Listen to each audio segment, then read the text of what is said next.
representation.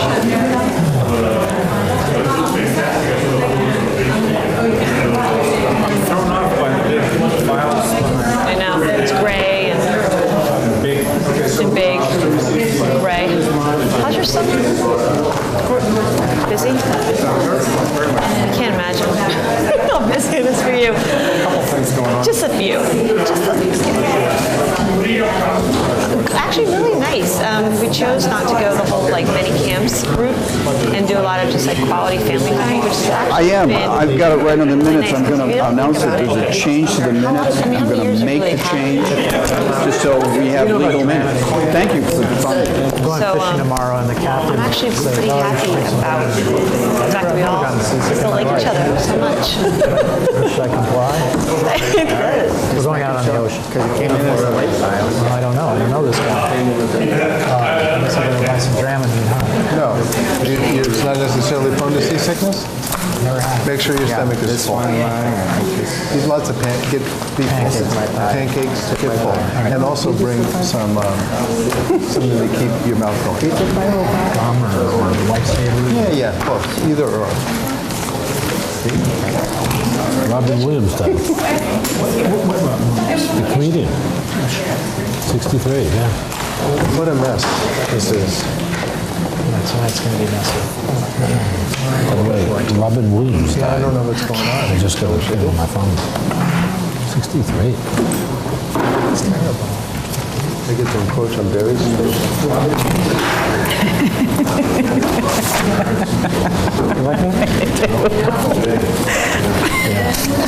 You made it funny.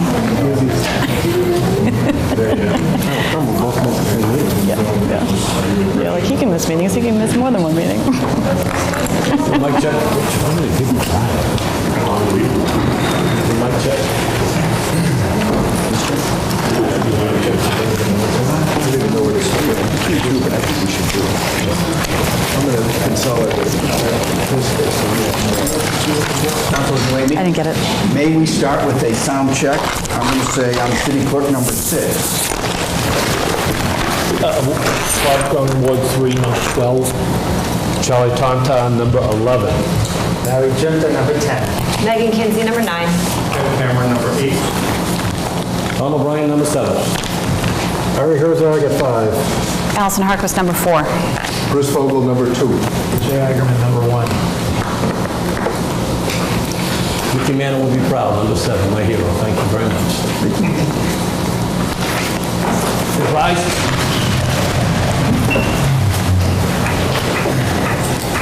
Tonight, before we begin, just remember a couple individuals who have passed since our last meeting. One is a gentleman who lived in Newburyport for many years. He was very active in the community, and Ed Metcalf, he served on D-Day. He's a nice gentleman. I've met him many times, had supper with him many times, and passed away this past week. And also Ruth Hogg, the grandmother of Michael Hogg. So I have a moment of silence for those two individuals, please.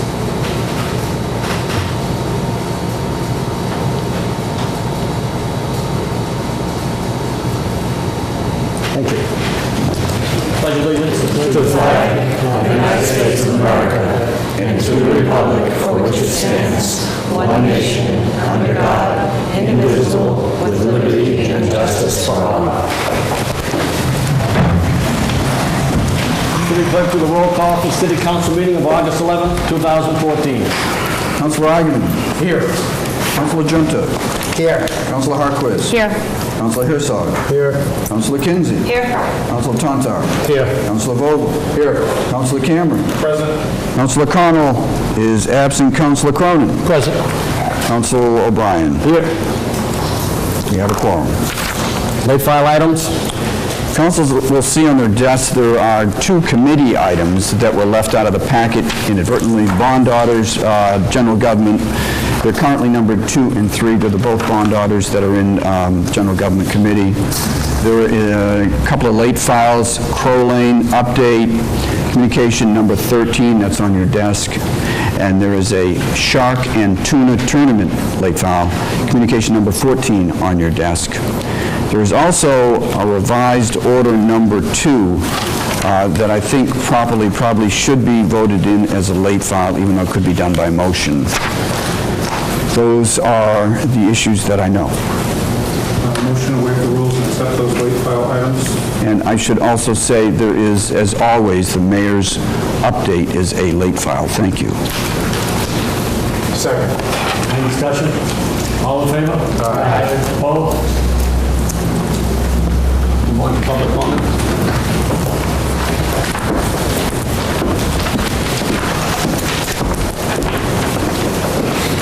Hi kids, how they going?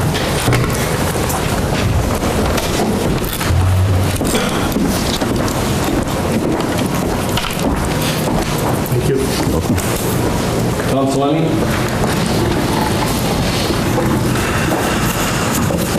President O'Brien, City Councilors. Last month I was here thanking you for the quick appointments of Bob Ulick and Leslie Uckel. They've been great additions to the NRA. We had our first meeting last month. We're getting things rolling, and one of the things we voted on unanimously is we'd love to meet with the council and the mayor to see if we can make some progress on the waterfront. So I'll engage either the city clerk or the council president, whomever would help coordinate that, or I could work through the mayor's office, but we are eager to meet, and we look forward to working with you. Thank you. Larry Collins?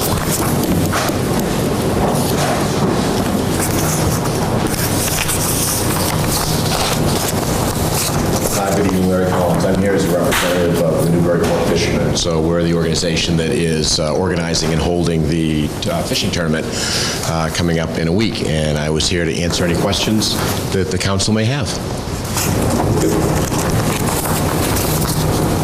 Jeffrey Brunel? Good evening, President O'Brien, members of the City Council. I just figured I'd sign up to speak regarding two items really quickly. The first is, I think, 14.8. It came out of committee last council meeting from the Public Safety Committee. I believe it's the parking issue on Fair Street with restriction for Salvation Army business only Monday through Friday, 8 to 6. It's scheduled for a second reading today, and I would just urge you to please continue what's happened already and please vote in favor of this so it can go to the mayor's desk as soon as possible.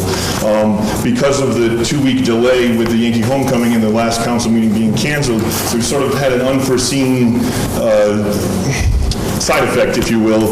We appreciate the city's lack of enforcement, if you will, of the 2-hour parking in the meantime, because that means my volunteers haven't been ticketed, but the lack of enforcement has created an issue where folks that really aren't supposed to be there are parked there all day, kind of clogging up the area even more. So we'd really like to move this issue forward as soon as possible so we can get it on the books and actually have the proper situation down there.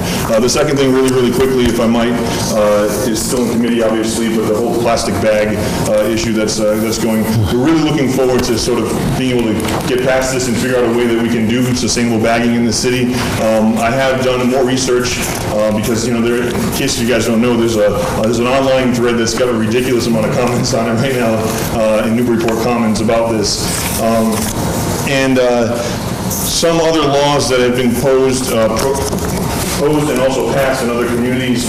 Thinking of one that was mentioned on that thread in Santa Fe. They banned the plastic bags, that's fine. I think they charge for paper bags, which was discussed that it can't be done here because of Massachusetts laws. But they've made a written out specified exemption for nonprofits that deal with food service, like food pantries and such. That's I think a portion that in the current generation or whatever, if you will, of the law that's being proposed here is not included.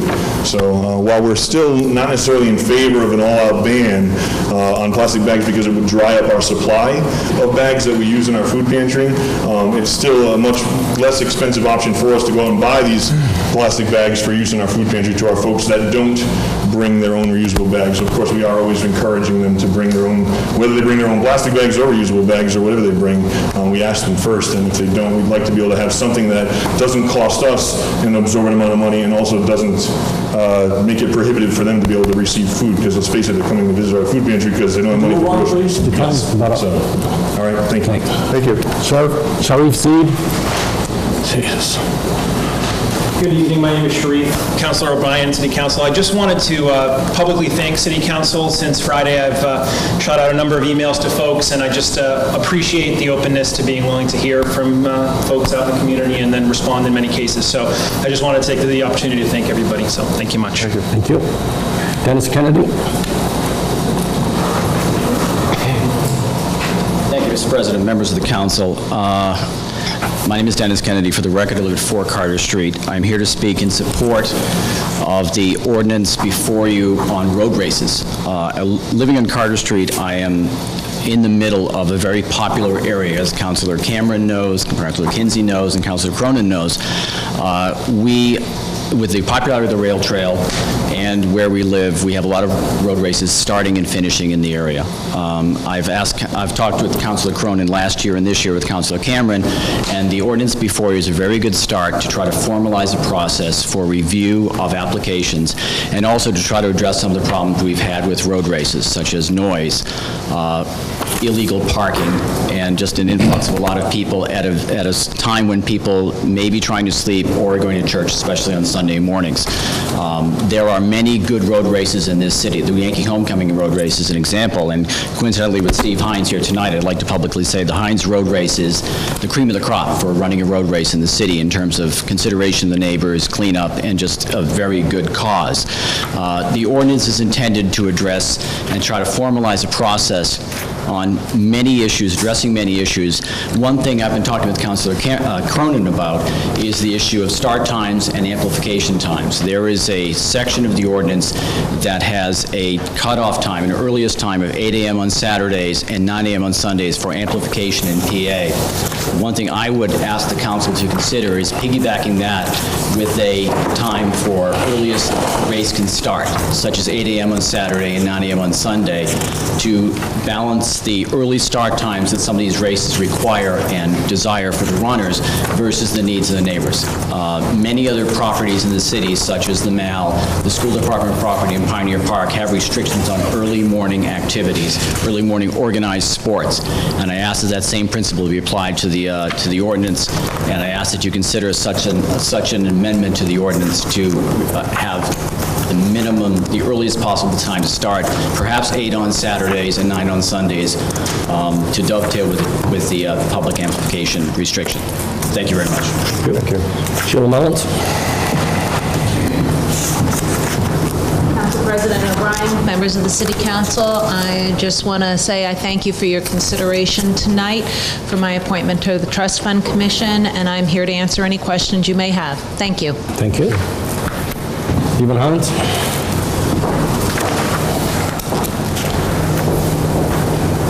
President O'Brien, councilors. For those of you who don't know me, my name is Steve Hines. I'm born and brought up in Newburyport. I'm a member of the Massachusetts State Police, 31-year veteran. I'm a lieutenant. I'm currently assigned to Logan Airport, which is Port Authority. In my 12 years there, I've been involved in parking implementation and planning, traffic planning, presidential visits. Massport also oversees the South Boston Seaport area, which involves the World Trade Center, the Black Falcon Terminal, Fisherman's Pier. I believe my experience with Massport would be an asset to me on the Waterfront Trust. I believe communication is a big part of it. At Massport, there are many stakeholders involved. We have federal authorities, state authorities, we've got FBI, TSA, Customs. We actually meet every morning at 8:30, all stakeholders involved, private, airlines, law enforcement, and we work out a lot. We get through a lot. Do we agree on everything all the time? No. But we get through it, we get things done, and then we have a cup of coffee afterwards. And I believe my experience with that will be an asset to the city. I can remember growing up in the city, my mother would let us go down to the waterfront. You can't go down to the waterfront, you're going to get hurt. You know, that water's dirty, you know, but I'm a boater. I have a boat downtown, and I've been, you know, we swim in the boat, in the river now, and really it's just, the Waterfront Trust is just another piece of the puzzle. And all the pieces have to communicate and get along to put this puzzle together and make it even nicer than what it is. Thank you. Thank you. Any questions of anyone?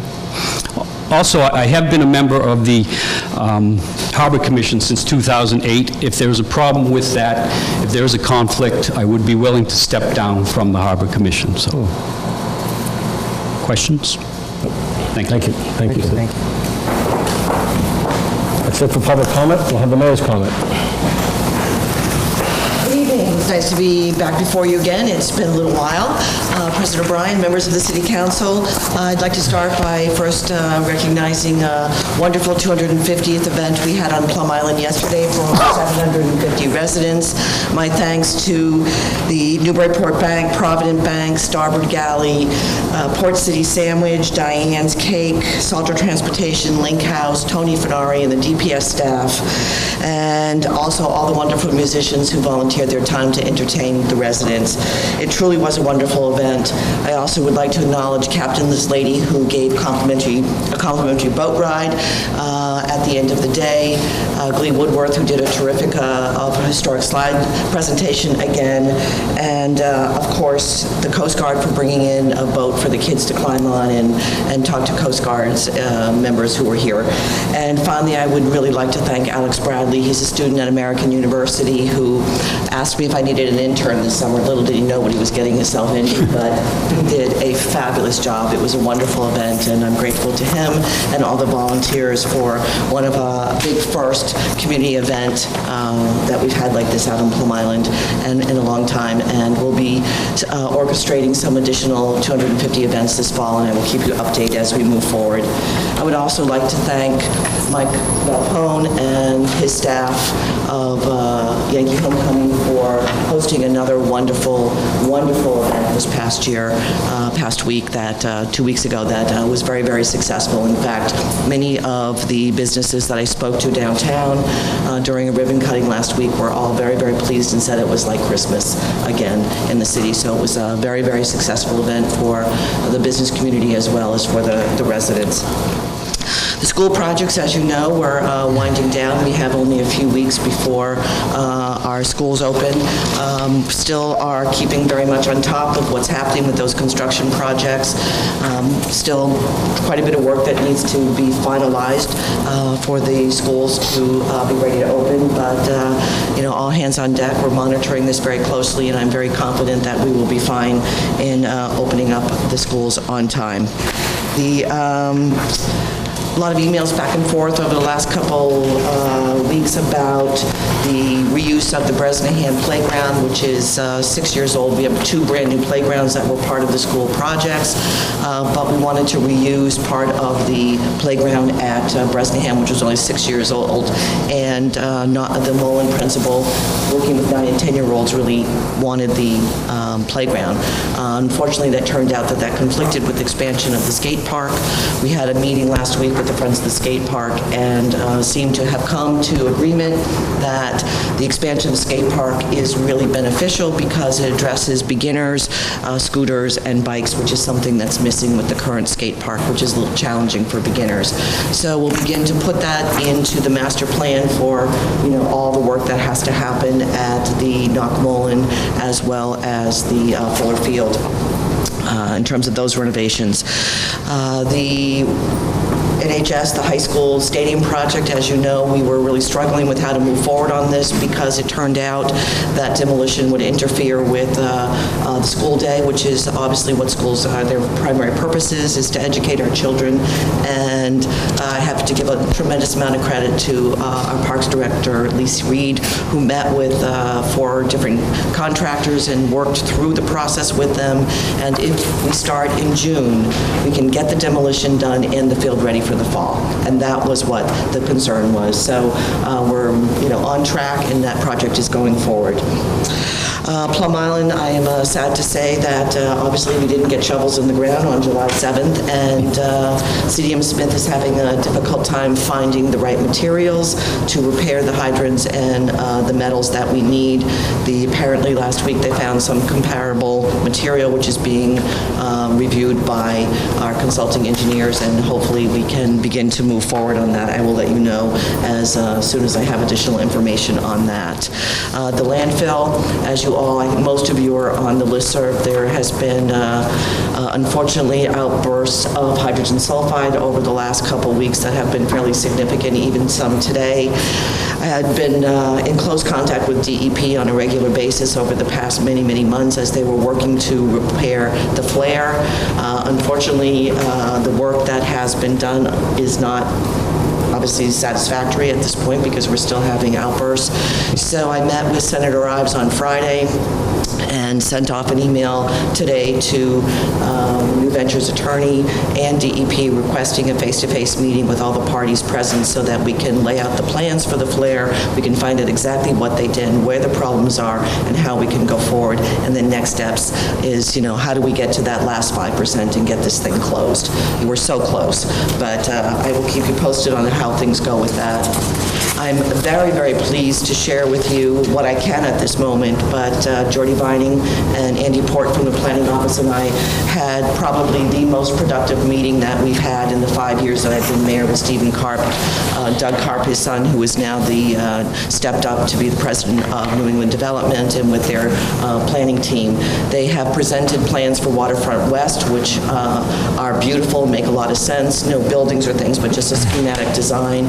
They're finalizing their price point, and then we'll begin working with the planning office over the next several weeks on zoning issues. They have agreed to a definite partnership with the city on the garage intermodal facility, and we will begin active negotiations on that, and we hope to have a formal rollout of Waterfront West and the intermodal facility garage within the next 6 weeks. I'll keep you posted on how things are going with that, but it is very exciting. The Kelly School, we received 3 proposals.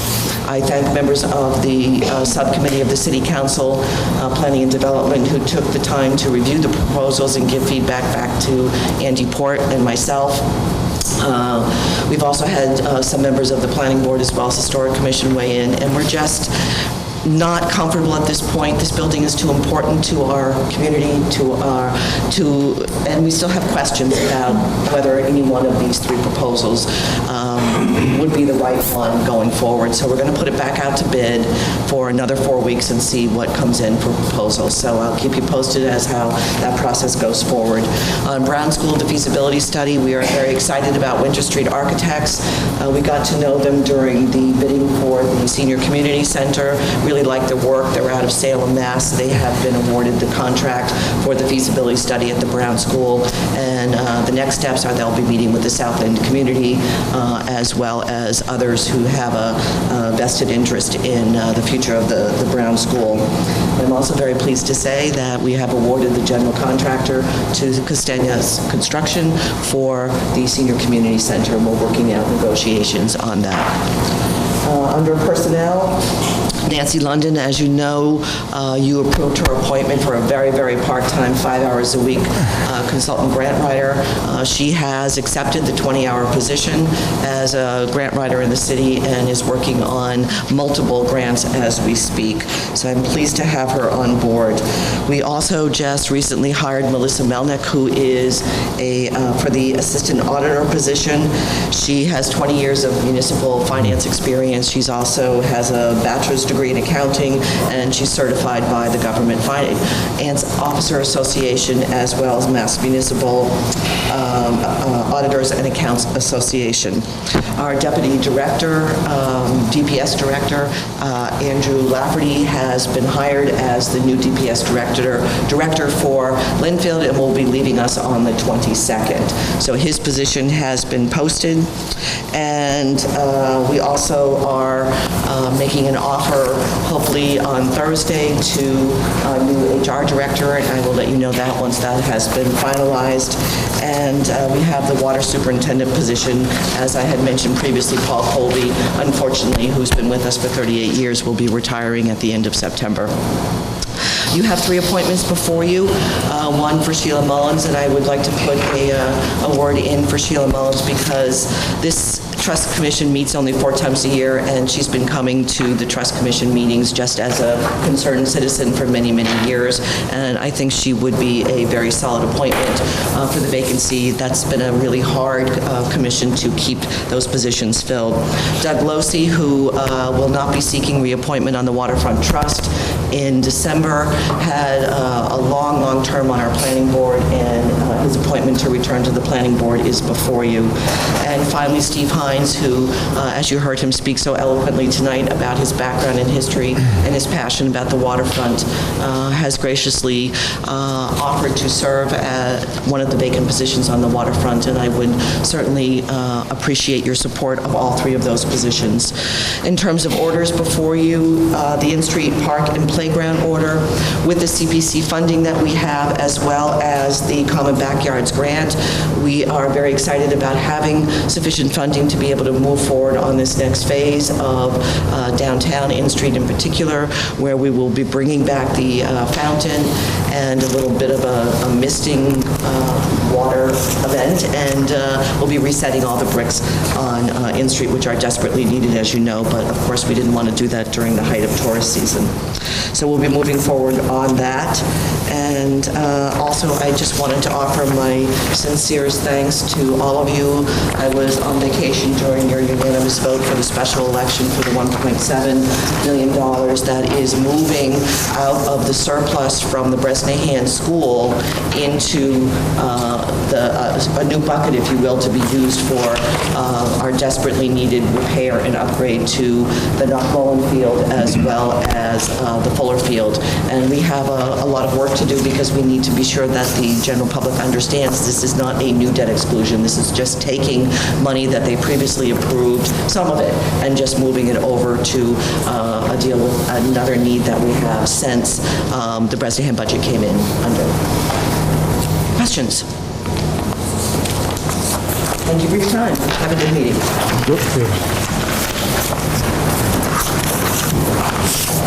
Move on to the consent agenda. The consent agenda this evening consists of the approval of the minutes. There is a change in these minutes. It's on page 3, number 12, which had an action on it. In fact, there was no action taken. That is the Human Resources Dependent Audit. So it's back in the minutes, and it's also back on your agenda. Inadvertent mistake. A, transfer, health and recycling, $17,500, to hazardous waste, $7,500, and to chipper service, $10,000. That's in for approval. Communications, first is a letter to the mayor from Councilor Vogel regarding the health director. That's to be received and filed. Point of order, the agenda says from license and permits. Mine does, anyway. Now, there was a... That was changed. Okay. Yeah. What the councilor is talking about is the initial one said from license and permits. That has been changed to from Councilor Vogel. Thank you, I'm sorry. No problem. Communication number 2, block party strong in Boardman Street, September 6th, 5 to 9 p.m., in for approval. Next, a block party, Britcher Hill and Cherry Streets, August 16th, 4 to 9 p.m., in for approval. 4th, Knights of Columbus Tootsie Roll fundraiser, in for approval on October 11th, State and High Street. 5th is a Connor McMenemy request to sell reusable bags in Market Square to license and permits. 6th is a neurofibromatosis. Very good, thank you. Northeast Coast to the Cure Bike Race, September 6, 2014, into public safety. 7th is a Yankee Clipper Boy Scouts Pack 21 popcorn fundraiser, Market Square, October 4th, 8th, and November 1st to license and permits. Number 8, which is a response from New Ventures, that's been removed at the request of Councilor Herzog. 9 is the Alzheimer's Association Boot Drive at State and High Street for August 30th. That's been changed from license and permits to approval. 10th, block party, Warren Street, Griffin and Cutter's Court, September 20th, 3 p.m. to 10 p.m. in for approval. And lastly, intermunicipal harbor master services agreement to be referred to neighborhood and city services. There are 5 appointments. First reading, first 3 appointments. Sheila Mullins, 7 Parsons Street to the Trust Fund Commission till August 1st, 2017. Next, Aglosi, 17 Alberta Avenue to the Planning Board till August 1st, 2019. Next, Stephen D. Hines, 54 Ferry Road to the Waterfront Trust Commission, August 1st, 2019. Next to our reappointments. Richard J. O'Brien, 41 Olive Street, reappointed to the Trust Fund Commission, April 1st, 2017. And lastly, Stephen Dodge, 57 Milk Street, to the Historic Commission until August 1st, 2017. And that is the consent agenda as amended. Councilor Cronin? I wish to remove item number 11 in communications. Anything else? What is the wish of the council? Approve as amended. Second. All in favor? Aye. Opposed? Move on to regular agenda. First would be appointments, second reading. John Ronan, 21 Ferry Road, Council on Aging, May 31st, 2019. Motion approved. Second. Any discussion? Roll call. It's for the appointment of John Ronan. Councilor Eigenman. Yes. Councilor Junta. Yes. Councilor Hartquist. Yes. Councilor Herzog. Yes. Councilor Kinsey. Yes. Councilor Tonto. Yes. Councilor Vogel. Yes. Councilor Cameron. Yes. Councilor O'Connell is absent still. Councilor Cronin. Yes. Council President O'Brien. Yes.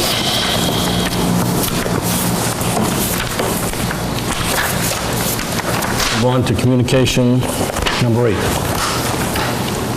Communication number 8 is as follows.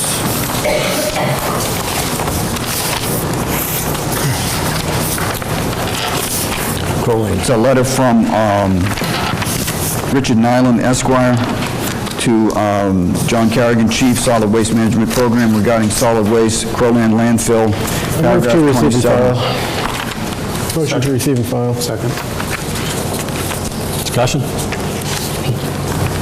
Thank you, Mr. President. As we heard a couple moments ago, the mayor mentioned in her remarks that she is in the process of working with Senator Ives, along with New Ventures and Blue Granite, to fix the flares at the Crowley landfill.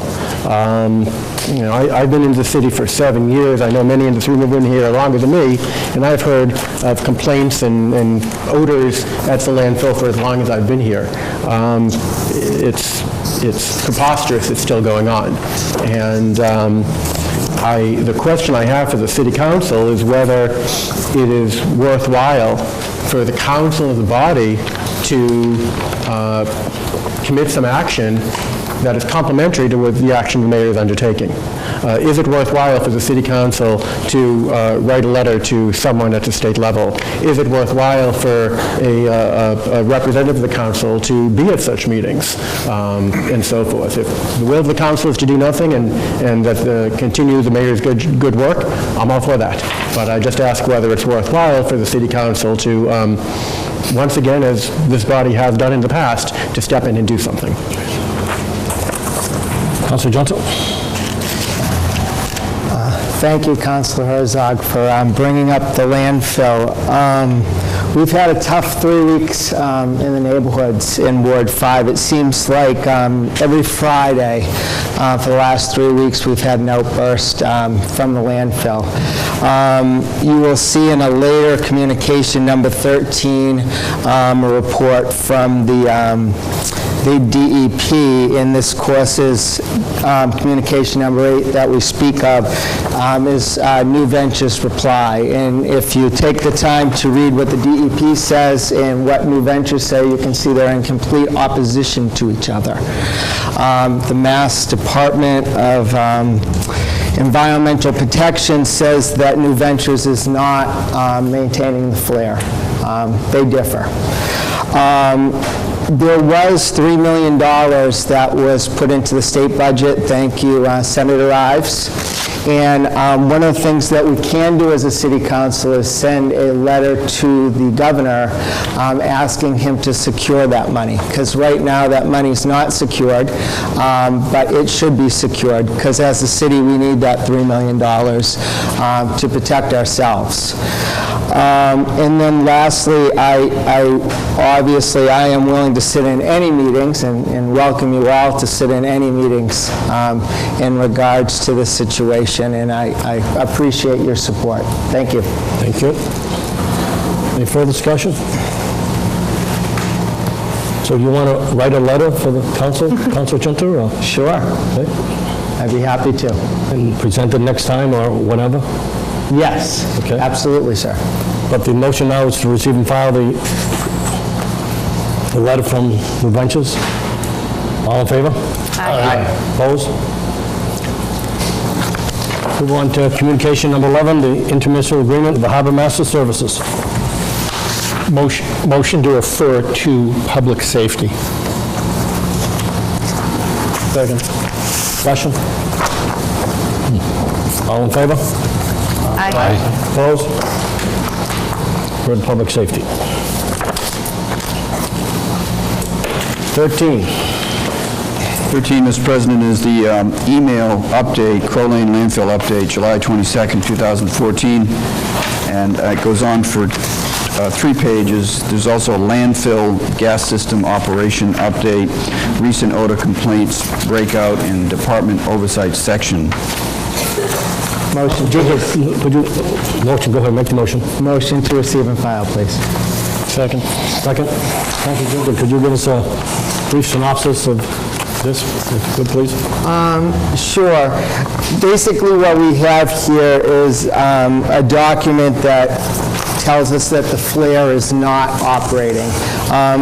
My understanding of the way the system's supposed to work is the gases build up, and then the flare is supposed to automatically turn on and burn off these gases. But as we've seen on the last 3 Fridays, the gases build up and the flare does not turn itself on. There's been some repairs that have supposedly been done. If they have, they haven't worked, and I think there's been some question on whether the repairs have been done. That's pretty much a good synopsis of what this says. Thank you. Any further discussion? All in favor? Aye. Opposed? Communication 14. Shall I read it, Mr. President? Just the first paragraph. It's to the City Council dated August 11th. It's the Newburyport Shark and Tuna Tournament from August 21st through the 23rd. The Newburyport Fishermen LLC is organizing and running the inaugural Newburyport Shark and Tuna Tournament, an offshore fishing tournament. Entrants will be fishing for both tuna and sharks. The tournament is a non-profit event. It goes on and talks in more specificity. Respectfully submitted, Newburyport Fishermen LLC. What is the wish of the council? Motion receive and file. Second. Any further discussion? All in favor? Aye. Opposed? Move on to orders. Order number 1, City Council of the City of Newburyport approves the following license contractor application for 2014 Bayberry Nurseries LLC, Kensington Road, Hampton Falls, New Hampshire. Submitted, Councilor R.E.B. Herzog. Motion to approve. Second. Motion to what?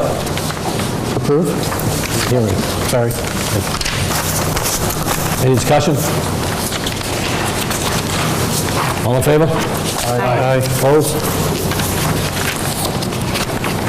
Order number 2. Order number 2 is, bring your attention to the revised order that was on your desk.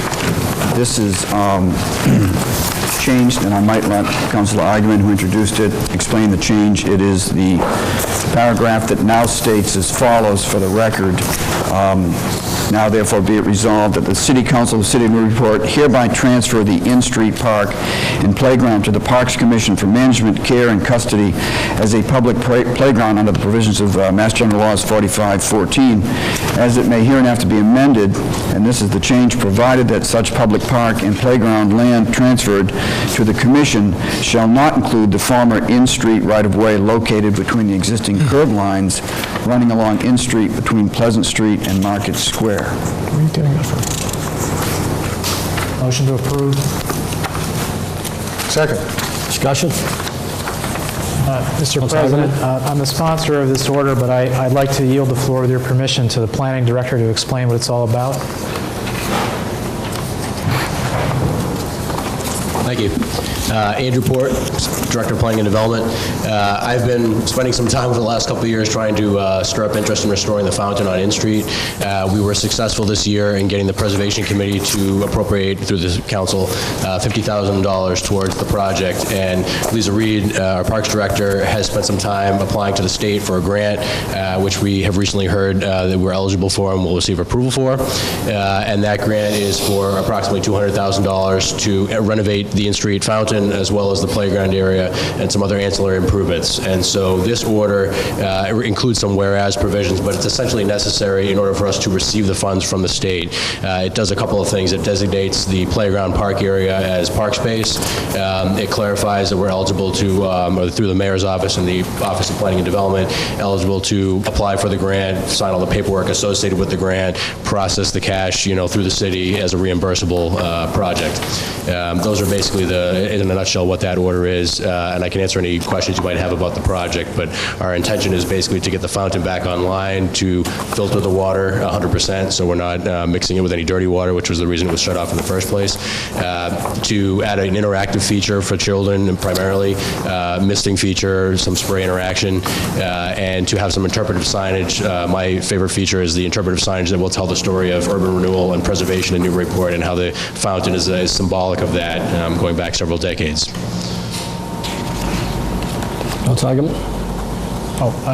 If I may, just to clarify a little bit of the language. So right now, the land is held in two parcels. There is one parcel for the tot lot, and there's another parcel for everything else that goes around it. Everything else, undifferentiated.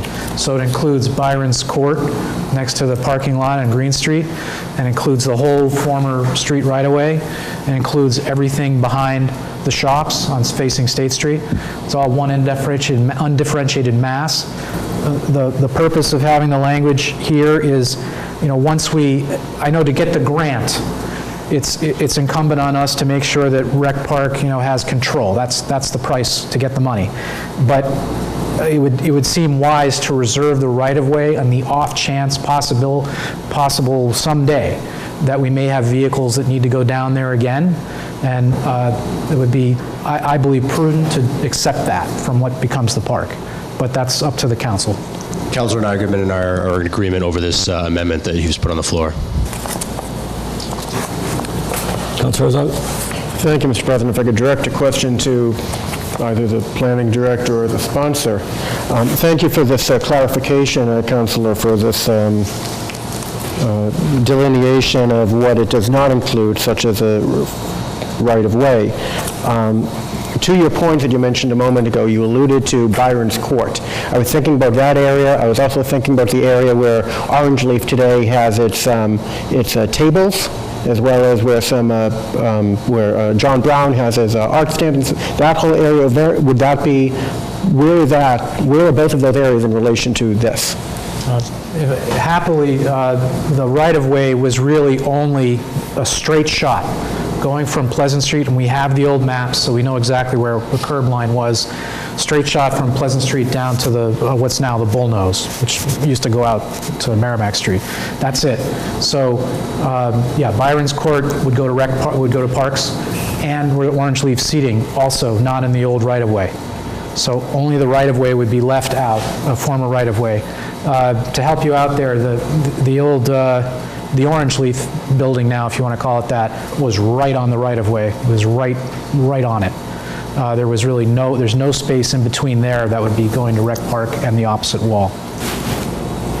Councilor Herzog. Okay, so as a follow-up, if you don't mind me asking this question, if the conveyance to the Parks Department includes management, for any current licenses that the City Council and/or the Licensing Commission is enabled to do, would that now fall before the Parks Commission, or would the City Council or License Commission continue to deal with that? That's where I'm coming from. I'm sorry, which, in general, the Parks Commission will be responsible for maintenance of the space, improvements to the space and so forth, but there are some licenses that would be through, through the City Council, through the Licensing Commission, that would not be referred automatically to the Parks Commission. I think that's probably what you're referring to. Thank you. Those would stay in their current jurisdiction. Thank you.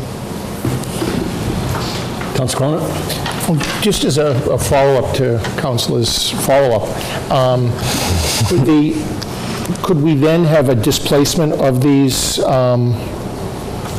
vendors and the seating of private entities from parkland, so to speak, because it's now a park? That's a great question. We actually have no intention of doing improvements without getting public feedback on that, whatever physical improvements are proposed. The only thing that we're proposing to do that might alter those areas slightly are some fencing around the trees areas that have expanded, the roots have expanded large enough since they've been planted to push up the bricks a bit. We'd like to better define those areas so that the trees are better defined and protected and the pedestrians have their space defined. We've talked about some additional seating in the area, whether it be with umbrellas or without, so that is actually controlled by the city as far as where it's relocated, but they would be most likely movable. So we want to make sure that is something that's compatible and acceptable to the City Council. Our intent is actually to have a public meeting or two related to this project before we go out there with any physical improvements to make sure that the community has bought into the improvements that we're doing and where those will be. We don't want to do something that will be substantial enough of physical improvement away from the fountain that it will obstruct or change our ability to have flex space in that area. So the other improvements we're doing that are not related to the trees, the fountain, the playground area, we'd like to be somewhat movable so that they do not cause that sort of problem. Was that a yes or a no? You didn't answer the question. The answer Yes, the vendors would be moved, that's all. Yeah, they might be moved, but it would not be removed from In Street itself. It would just be potentially a different location. They've been there longer than a lot of people. Yeah. And we see them as important to the functioning and the liveliness of that area, so we do not want to remove those. Well, I have a question, I may. So does that mean that if you have a push cart, you have to get permission from both parks and from the Technically, I would say yes. And that's simply a factor of the way that the Parks Commission and its regulations are set up. And that's the way it's done now. We could amend that to clarify through the regulations, I think, better than changing the city code. I think that would make more sense, I think, in my opinion, to allow the City Council to maintain, that jurisdiction. But we can work that out in the regs. If the council so wishes, whatever you may feel more. Any further discussion? Motion with what, to approve? Yes. Roll call. It's motion to approve a revised Order 2. Councilor Agaman? Yes. Councilor Junta? Yes. Councilor Harquist? Yes. Councilor Herzog? Yes. Councilor Kinsey? Yes. Councilor Tontar? Yes. Councilor Vogel? Yes. Councilor Cameron? Yes. Councilor Cronin? Yes. Councilor Bryan? No.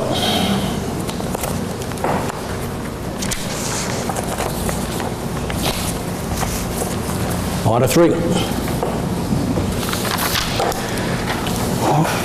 Order 3 is the abandonment of a portion of Russell Terrace Extension. It includes a number of documents. I might mention, Mr. President, if it's okay, that it's my understanding that the sponsoring council wishes to combine 3, 4, 5, and 6. 4 is accept grant of drainage easements from Springwell Investments, LLC. 5 is an acceptance of a deed from Springwell Investments, LLC for a fee. 6 is the order of layout for Moran Road and Richardson's Path. I think we have to read each order, though. They're more substantial than I thought, so. Fine. So Order 3. So Order 3 is City Council of the City of Newburyport acting pursuant to GL 40, Section 14, and GL Chapter 8221 hereby authorizes the acceptance of a grant of drainage easements in substantially the same form as attached hereto from Springwell Investments LLC in Huntsman's Holding on property located at the Oleo Woods subdivision located off Russell Terrace for the purpose of providing drainage of city ways and maintaining slope from the boundary of city ways within said easements, and that the mayor is hereby authorized to enter into any agreements and execute any and all instruments, and to take all such actions necessary to carry out the purposes of this order as may be necessary on behalf of the city to effect such acceptance. Submitted, Councilor Larry G. Junta. That comes with a quitclaim deed. What was the motion? Motion to refer to Planning and Development. Second. Any further discussion? All in favor? Councilor Junta, go ahead. Just, I'm going to give you a brief on orders 3, 4, 5, and 6, if I may. Oleo Woods is a private development right now. It has met all of its obligations with the city, and this is the paperwork for the city to adopt the streets and the utilities. There's also a piece of this that would allow the abutters to have slivers of land back that a cul-de-sac now occupies but is no longer needed. So orders 3, 4, 5, and 6 put all of this in order. Any further discussion? All in favor? Aye. Opposed? Order 4. City Council of the City of Newburyport, acting pursuant to 8221 and 32A, hereby authorizes the abandonment and permanent discontinuance the portion of Russell Terrace Extension, a public way, which is shown as partial CDE on a plan prepared by Millennium Engineering. That's enough. Motion? Thank you. Motion to refer to Planning and Development, please. Second. Any discussion? All in favor? Aye. Opposed? Order 5. City Council of the City of Newburyport, acting pursuant to 4014 and Chapter 8221, hereby authorizes the acceptance of a deed substantially the same form as hereto attached from Springwell Investments and Huntsmill Holding for a fee in a parcel of land known as Morin Road and Richardson's Path, formerly known as the Oleo Woods subdivision. Such land to be laid out as a public way for all purposes for which public ways are used in the city. Okay. Motion?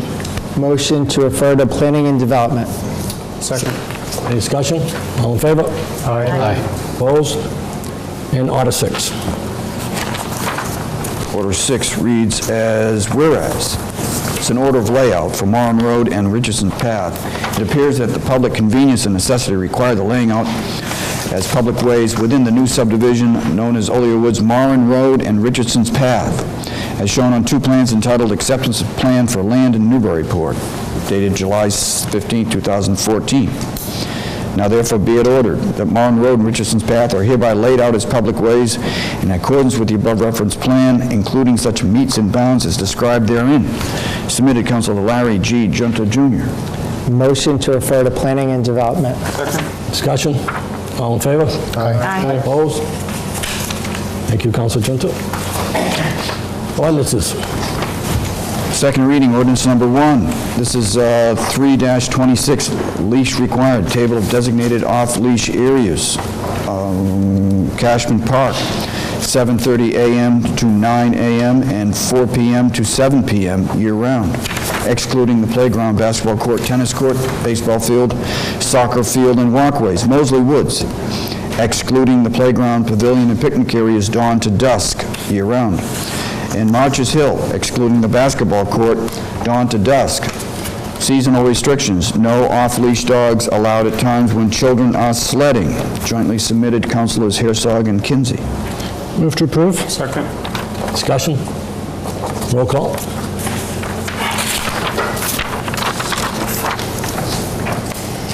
Councilor Eigenman. Yes. Councilor Junta. Yes. Councilor Hartquist. Yes. Councilor Herzog. Yes. Councilor Kinsey. Yes. Councilor Tontar. Yes. Councilor Vogel. Yes. Councilor Cameron. Yes. Councilor Cronin. Yes. Councilor O'Brien. No. Ordinance 2. Ordinance 2. 3-26, leash required, rules for designated off-leash areas.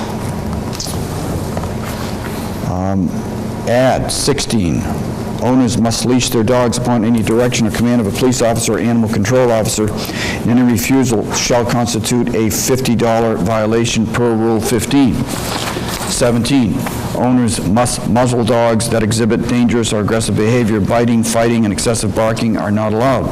18, unattended dogs are not allowed in the off-leash areas. My understanding is 19 is out.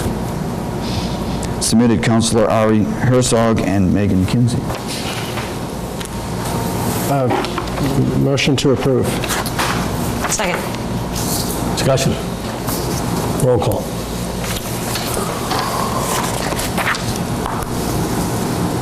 Councilor Agaman. Yes. Councilor Junta. Yes. Councilor Hartquist. Yes. Councilor Herzog. Yes. Councilor Kinsey. Yes. Councilor Tontar. Yes. Councilor Vogel. Yes. Councilor Cameron. Yes. Councilor Cronin. Yes. Council President O'Brien. Yes.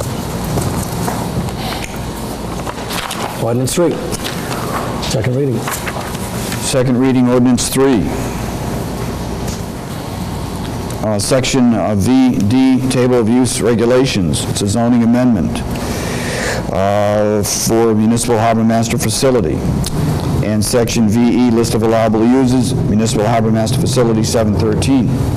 And dimensional controls for the same, number 713. There are 3 tables. Motion to approve. Second. Discussion. Roll call. This is on to approve second reading ordinance number 3. Councilor Agaman. Yes. Councilor Junta. Yes. Councilor Hartquist. Yes. Councilor Herzog. Yes. Councilor Kinsey. Yes. Councilor Tontar. Yes. Councilor Vogel. Yes. Councilor Cameron. Yes. Councilor Cronin. Yes. Council President O'Brien. Yes. Ordinance 4. Ordinance number 4 is the second reading of an ordinance entitled to amend Article 18, Downtown Overlay District of the zoning ordinance of the City of Newburyport.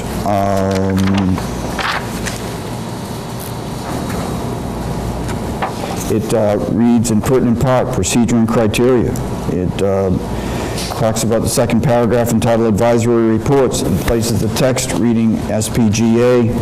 And I don't think I need to read through the whole thing, but it states that it shall engage a specialist no later than 7 calendar days. There's also a replaced text in the employment for outside consultants, where it said this section with the following text. This section now is 27F.4.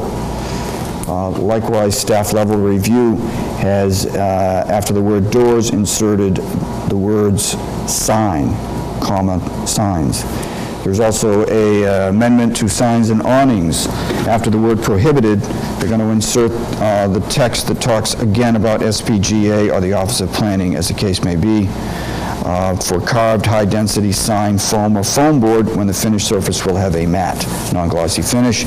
And lastly, there's a change to signs and awnings, inserting the following text. Installation of signage that does not comply with this section shall be subject to a variance from the Zoning Board of Appeals in accordance with Section 10H.6. Submitted Councilor Jared Eigenman. Motion to approve second reading. Second. Discussion. Roll call. Councilor Agaman. Yes. Councilor Junta. Yes. Councilor Hartquist. Yes. Councilor Herzog. Yes. Councilor Kinsey. Yes. Councilor Tontar. Yes. Councilor Vogel. Yes. Councilor Cameron. Yes. Councilor Cronin. Yes. Council President O'Brien. No. No. Ordinance 5.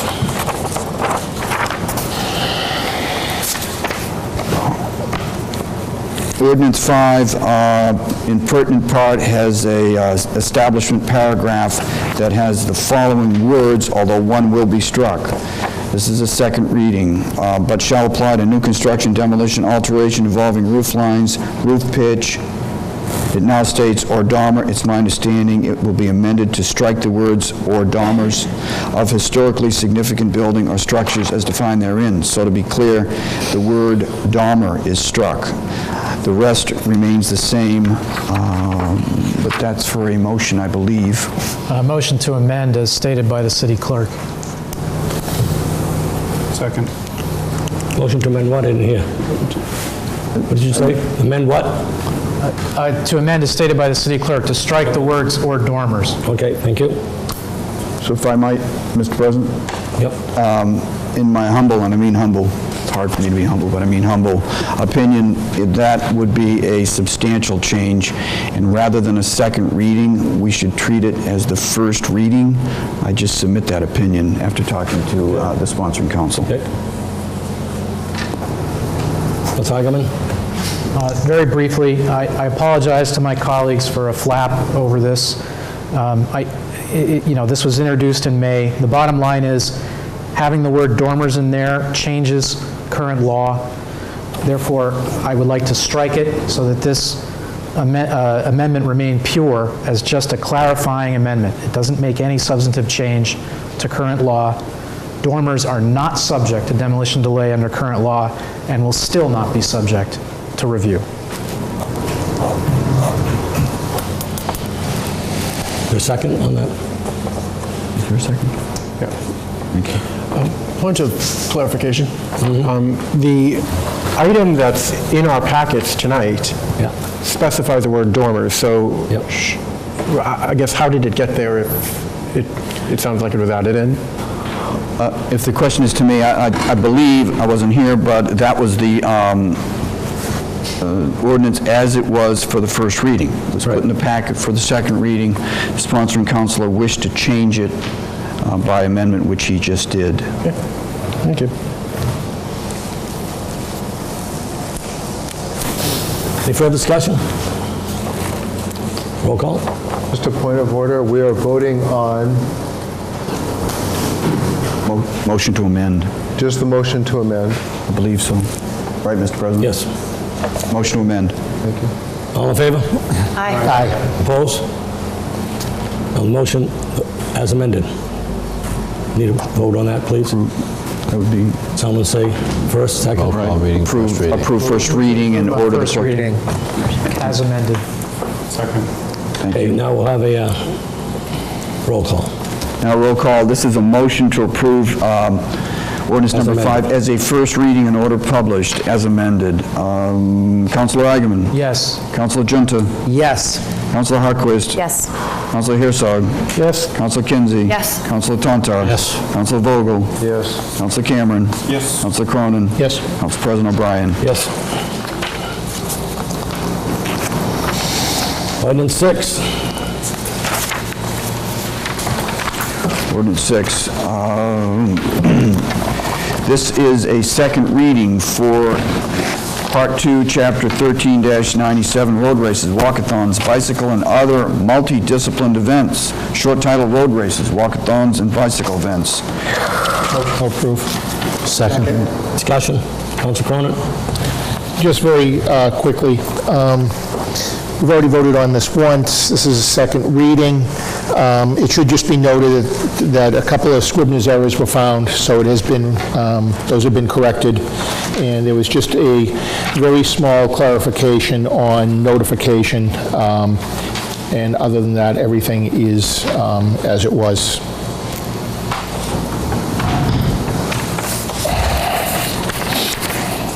Further discussion? Roll call. It's approved second reading of ordinance number 6. Councilor Eigenman? Yes. Councilor Junta? Yes. Councilor Hartquist? Yes. Councilor Herzog? Councilor Kinsey? Yes. Councilor Tontar? Yes. Councilor Vogel? Yes. Councilor Cameron? Yes. Councilor Cronin? Yes. Councilor O'Brien? Yes. Ordinance 7. 13-174, parking limited generally State Street, westerly side. We're going to delete State Street, westerly side from the intersection of Route 1 and State Street and continuing approximately 310 feet in a northerly direction from 8 a.m. to 4, Monday through Friday, excluding holidays. And we're going to add to the table State Street for a period longer than 4 hours between the hours of 6 a.m. to 7 p.m. during weekdays, excluding holidays, on either side from the intersection of Route 1 and State Street and continuing in a northerly direction approximately 1,250 feet. Submitted, Councilor Eigenman. Motion to approve on second reading. Second. Discussion? Roll call. Councilor Agaman. Yes. Councilor Junta. Yes. Councilor Harquist. Yes. Councilor Herzog. Yes. Councilor Kinsey. Yes. Councilor Tontar. Yes. Councilor Vogel. Yes. Councilor Cameron. Yes. Councilor Cronin. Yes. Councilor Bryan. Yes. Ordinance 8. Section 13-168, parking restricted, Fair Street. Parking for Salvation Army business only between the hours of 8 a.m. and 6 p.m., weekdays excluding holidays. Westerly side of Fair Street from northerly edge of driveway at 2 Fair Street to Water Street. Submitted Councilor Agaman. Motion to approve second reading. Second. Discussion. Roll call. Councilor Agaman. Yes. Councilor Junta. Yes. Councilor Harquist. Yes. Councilor Herzog. Yes. Councilor Kinsey. Yes. Councilor Tontar. Yes. Councilor Vogel. Yes. Councilor Cameron. Yes. Councilor Cronin. Yes. Councilor Bryan. Yes. Ordinance 9. Ordinance 9. Section 13-180, resident parking, subsection G2, Zone 2. B, Fair Street, on the easterly side between Liberty Street and Water Street, and on the westerly side between Liberty Street and the southerly edge of driveway at 2 Fair Street. Motion to approve second reading. Second. Discussion. Roll call. Councilor Agaman. Yes. Councilor Junta. Yes. Councilor Harquist. Yep. Councilor Herzog. Yes. Councilor Kinsey. Yes. Councilor Tontar. Yes. Councilor Vogel. Yes. Councilor Cameron. Yes. Look at the quiet job. Councilor Cronin. Yes. Councilor Bryan. Yes. Ordinance 10.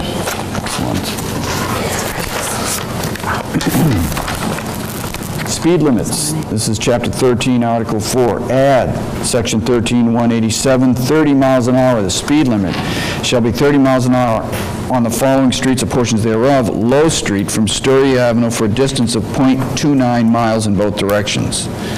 Section 13-188, 35 miles an hour. Speed limit shall be 35 miles an hour on the following streets or portions thereof. Low Street from Route 1 Turnpike for a distance of 1.62 miles in both directions. Motion to approve. Second. Discussion. Quick question for whoever may know it. I have driven on this street a couple of times recently, but have signs started to go up for, I think some of us received an email that seemed to say something about 35. Hasn't been approved, so it shouldn't have. Yeah, that's what I would think. Thank you. Check my emails. Any further discussion? Roll call. Councilor Agaman. Yes. Councilor Junta. Yes. Councilor Harquist. Yes. Councilor Herzog. Yes. Councilor Kinsey. Yes. Councilor Tontar. Yes. Councilor Vogel. Yes. Councilor Cameron. Yes. Councilor Cronin. Yes. Councilor Bryan. Yes. Ordinance 11. Excellent.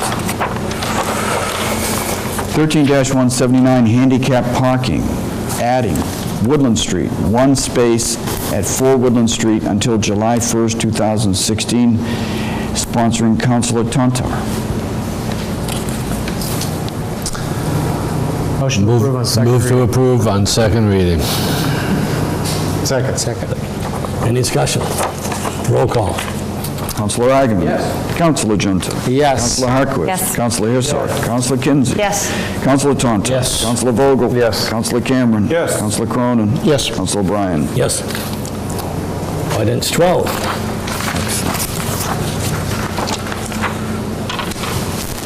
13-168, parking restricted on certain streets. Amend, no person shall park any vehicle on the following streets or portions thereof. Olive Street, on the easterly side from Merrimack Street, running northerly for a distance of 40 feet. Motion to refer to public safety. Second. All in favor? Aye. Opposed?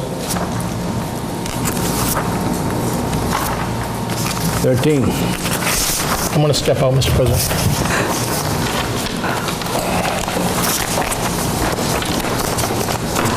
Ordinance 13.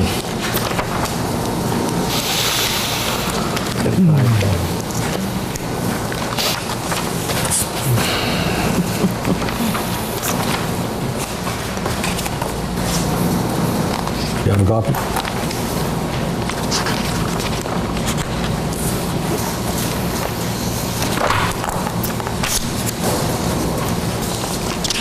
Yes, number 13. Thank you. Do you not have it? I would love it, Councilor Cameron. I'm caught short by one ordinance. I think you must have been very interested in 13, you don't have it. I was in Maine, where it's not legal. Ordinance to amend the zoning ordinance of the City of Newburyport, be it ordained. Table of use regulations, add the following. Medical Marijuana Treatment Center, number 217.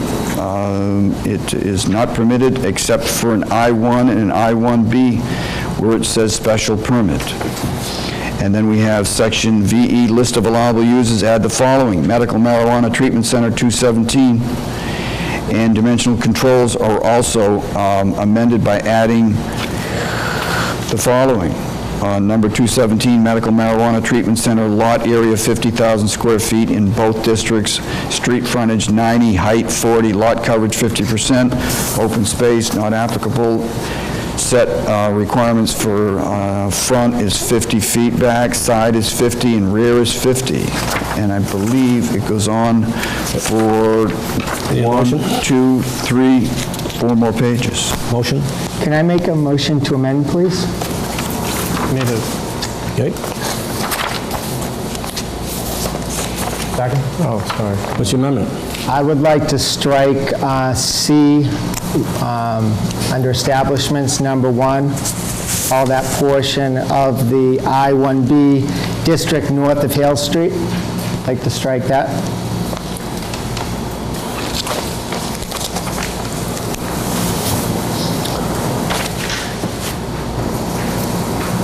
What's your second? Yeah, I'll second. Discussion? I'd like to remove the Hale Street area from this ordinance. I just don't feel like it's appropriate. I know the folks in the surrounding neighborhoods are not in favor of it. This particular site has one family residential neighborhood on one side and the same on the other. We have a couple of churches at the end of the street, and this can tend to be a bit of a dangerous business from what I read, and I don't think that Hale Street is an appropriate spot for it. Any further discussion? Councilor Tonto? I would urge you to vote against this, as I did at the last meeting. The old Cabot site is 4/10 of a mile away from neighborhoods in either direction on Hill Street. It's a very secure and isolated site, and the rest of the area in the industrial park is actually closer to residences than is the site, the old Cabot site. I'm also concerned, as we are upgrading the business park, that we indicate that activity that some claim might be dangerous, I disagree with that assessment, is better put in the business park than it is on Hale Street, in what is actually a more isolated site. So I'd urge you to vote against the amendment.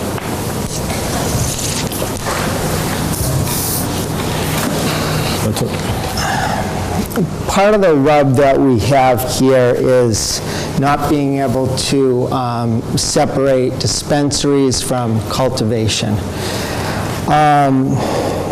As folks, maybe they don't know, and for the folks who are at home, this tends to be a cash business. It's a cash business because it defies federal law. Many banks won't participate in this. So you do end up having lots of money transferred back and forth. We have dispensaries because places like CVS, Walgreens, and Rite Aid won't participate in this activity. So there needs to be special places to dispense. I would think that Hale Street, especially since it's an isolated area, is not a place that we want some type of criminal activity, somebody trying to intercept money to happen. So again, I would ask you to remove Hale Street from the mix. Thank you. Any further discussion on the amendment? Roll call on the amendment, please. It's a motion to amend by striking C1, the sentence that says, "all that portion of the I-1B district north of Hale Street." Councilor Eigenman. Yes. Councilor Junda. Yes. Councilor Hartquist. Yes. Councilor Herzog. Yes. Councilor Kinsey. Yes. Councilor Tantar. No. Councilor Vogel. Yes. Councilor Cameron. No. Councilor Connell. No. Sorry. He's not here, I don't think. Yes. Yes. Councilor Cronin. Recused. I thought we just did that. I did well at the beginning of the meeting. I think marijuana is really doing well. O'Brien. Yes. Okay, so we have one recused, one absent. 7 yes. 2 noes. The amendment. Is it zoning?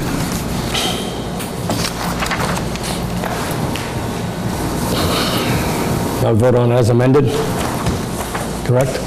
The amendment Hold on succeeded. for 1 second, I just need to, You need supermajority or? that's what I'm, it's a zoning ordinance. Zoning So ordinance it's for 8 approval votes. hold on for a second if you wouldn't mind. Zoning ordinance needs 2/3 to be approved, to be amended on the floor. Does it need 2/3 for an amendment on the floor? Does? I'm asking the question. Simple majority, I would say simple majority, yeah. So it passes. So it passes, the amendment passes. So I wasn't clear, if I can, Mr. President. It was, received a first reading last time, correct? Right. I think it failed last time. Failed. It failed last time. So now we have a second reading on an amendment that's substantially different. No, a point of order, if I may. No, this is the original version of the legislation. Oh, so this is first It's a reading. different version than what was voted down. The one that was voted... First reading. First reading tonight. Thank you. That makes sense to me. Thank you. A motion for the first reading, as amended, eliminating. Motion to approve on first reading is amended by Councilor Junta. Seconded. Second. Thank you. Any further discussion? Roll call. Councilor Eigenman. Yes. Councilor Junta. Yes. Councilor Hartquist. Yes. Councilor Herzog. Yes. Councilor Kinsey. Yes. Councilor Tantar. Yes. Councilor Vogel. Yes. Councilor Cameron. Yes. Councilor Cronin is still absent. Councilor O'Brien. No, he's not after, he's missing. Yes. So the ordinance passes as amended, first reading. Yes. Thank you.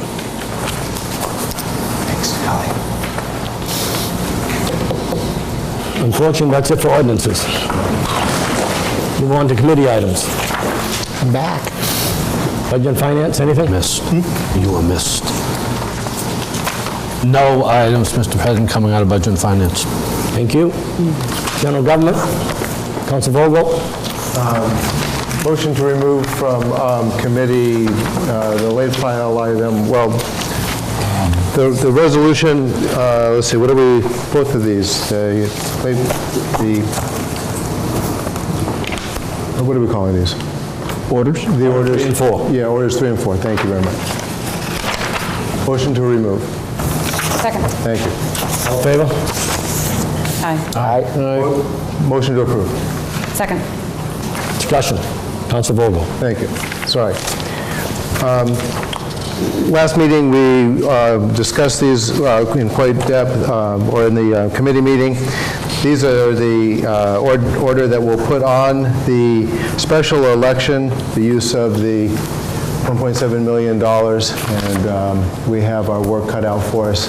If you look at the order, or ordered, the resolution and ordered, the second paragraph, this is the language that will appear on the ballot. And as we discussed in committee meeting, which by the way passed unanimously, this will be the language that will be on the ballot. And as you can see, it's hard to understand that this is not an additional amount of money we're asking for. So the task before us is to let the public know that this is just a redistribution of the monies already approved. We should take them separately, right? What's that? We should take them separately. Right. We're doing these separately? Yes. I'm sorry. Order 3. May I read it, Mr. President? Go ahead.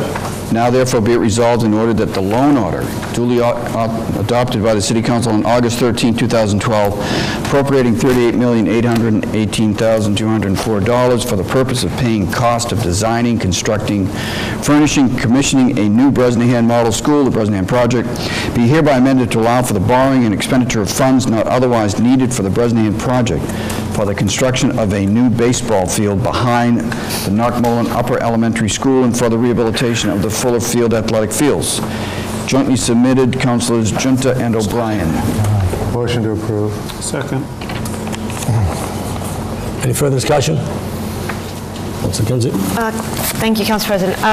May I direct this question to either Lisa Reed or Andy Port? Just in regards to, is the language going to be changed at all in regards to what transpires behind Knockmullen? It speaks specifically to baseball field, but multi-purpose field, anything in the future with skate park and the such, is this going to encompass the whole area? Is the language going to adjust accordingly, or how's that being handled? I don't believe the skate park is being included at all. No. How about the multi-purpose fields? The project does include the entire Knockmullen Fuller athletic field. Okay. Only because it speaks specifically to baseball field, so I didn't know if it was going to have to be broadened.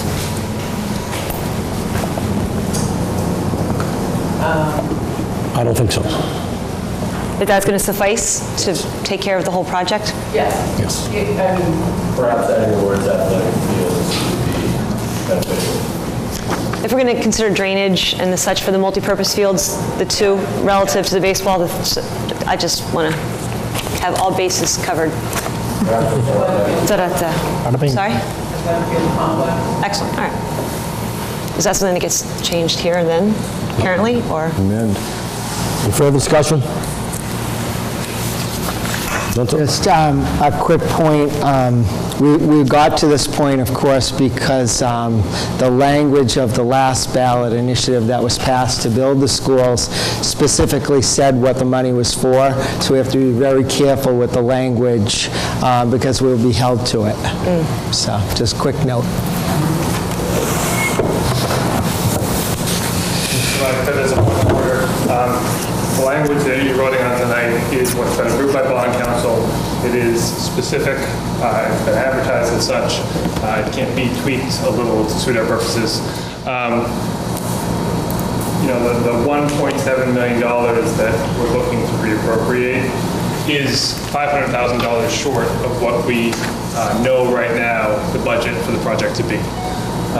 So I think the language that specifies the baseball field behind the Knockmullen and the Fuller Field athletic facilities, there is, you know, using $1.7 million towards those purposes is certainly going to be appropriate. There's still going to be $500,000 plus that we're going to need for drainage behind the Knockmullen or whatever else we're doing behind the Knockmullen, and for other drainage work over on the Fuller Field side. So order 3 is to approve. Any further discussion? Roll call. To approve order number 3, bond order. Councilor Agaman? Yes. Councilor Junta? Yes. Councilor Harquist? Yes. Councilor Herzog? Yes. Councilor Kinsey? Yes. Councilor Tantar? Yes. Councilor Vogel? Yes. Councilor Cameron? Yes. Councilor Cronin? Yes. Councilor O'Brien? Yes. Order 4. Order 4 reads as follows. Resolution in order pursuant to the provisions of GLC 59, Section 21C. This blank day of blank 2014. Let's read number 2, please. Just read number 2? Yeah, number 2. To that end, the city clerk is hereby directed to place the following question on the ballot. Shall the city of Newburyport be allowed to exempt from the provisions of Proposition 2 1/2 so called the amount required to pay for principal of principal of and interest on the $1,700,000 bonds issued in order to pay cost of constructing a new baseball field behind the Knockmullen Upper Elementary School and rehabilitating the athletic fields at Fuller Field, including the payment of all costs incidental or related thereto, jointly submitted Councilors Junta and O'Brien. Motion to approve. Second. Second. Discussion? Roll call.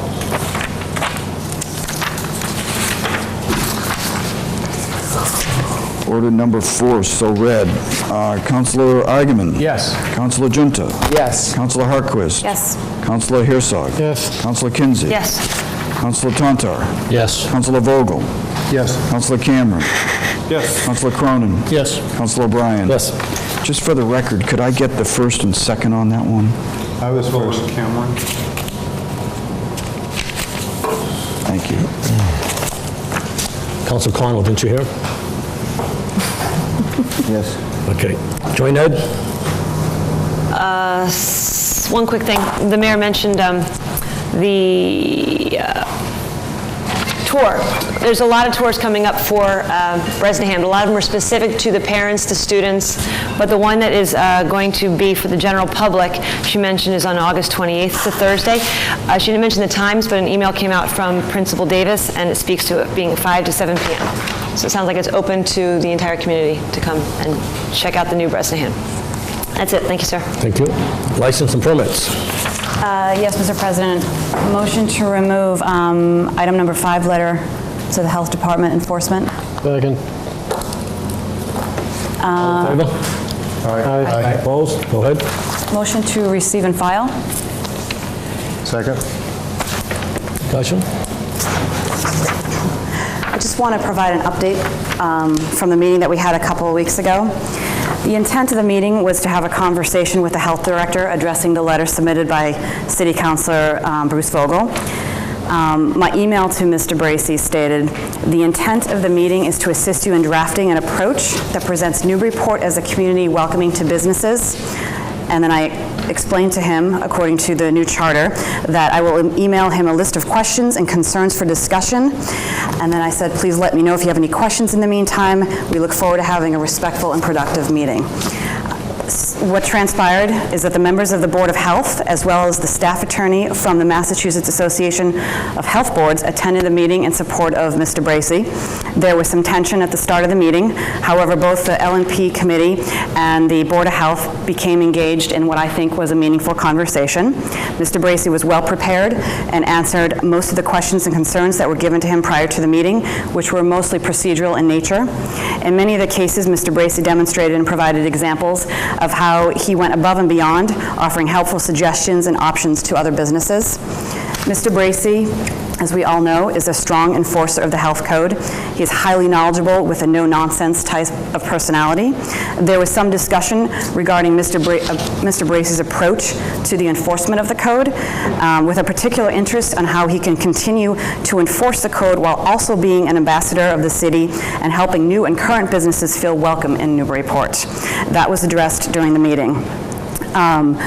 Moving forward, if businesses have questions or concerns regarding the rules and regulations, it is the Board of Health who should be notified. I'm hoping that the result of this meeting, the Board of Health will recognize that there is a disconnect between the Health Department, the Board of Health, and the business community. An open and improved dialogue between the board and businesses will help alleviate many of the reasons for why this meeting was held. And as an update, since we had this meeting, the mayor's office has met with Dr. Blair separately and has also met with Health Director Bob Bracey. So my motion is to receive and file. Second? Second. He seconded. All in favor? Aye. Opposed? Okay. Anything else, license and permits? That is it. Neighborhood and city services?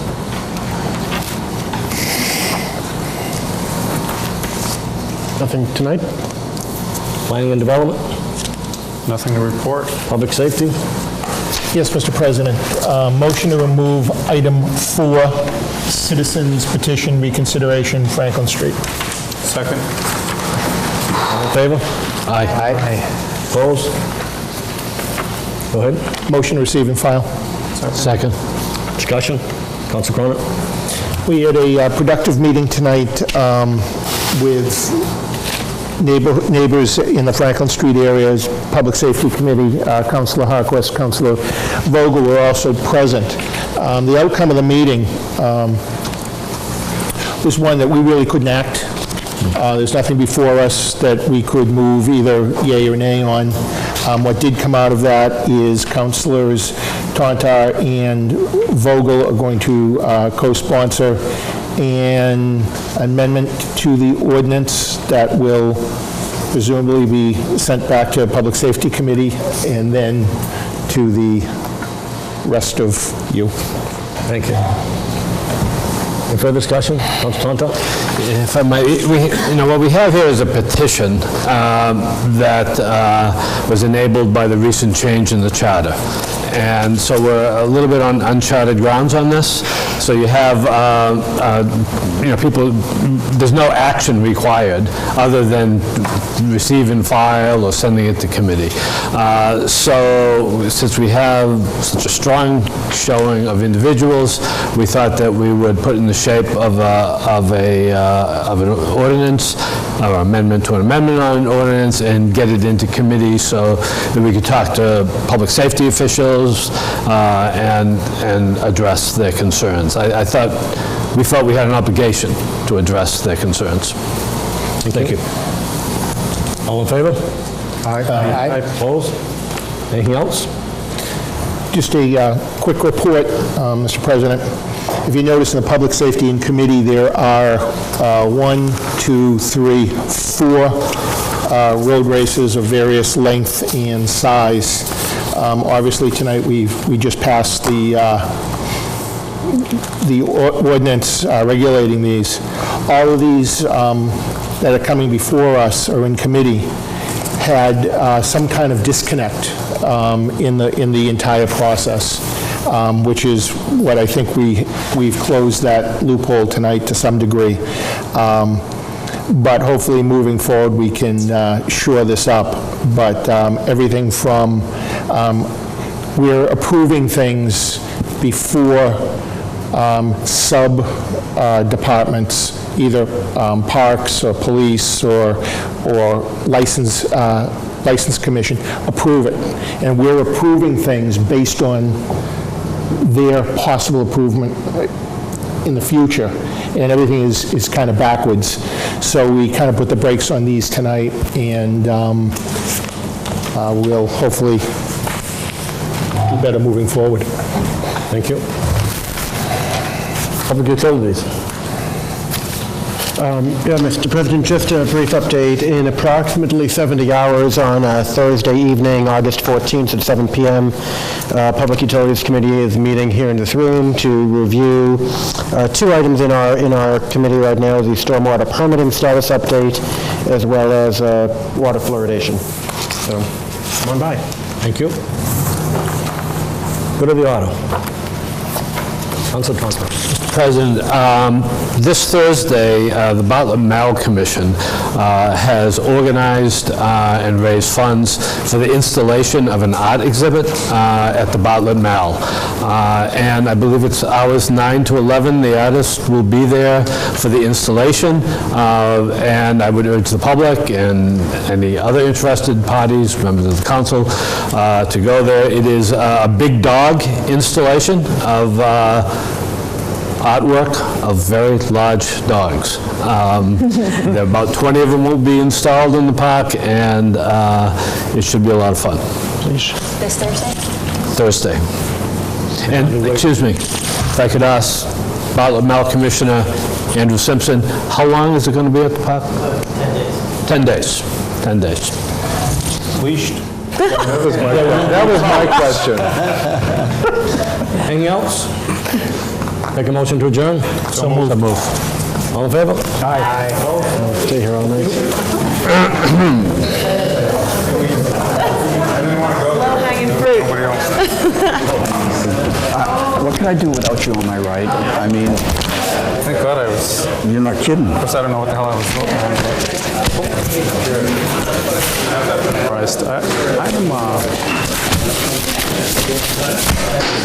I'm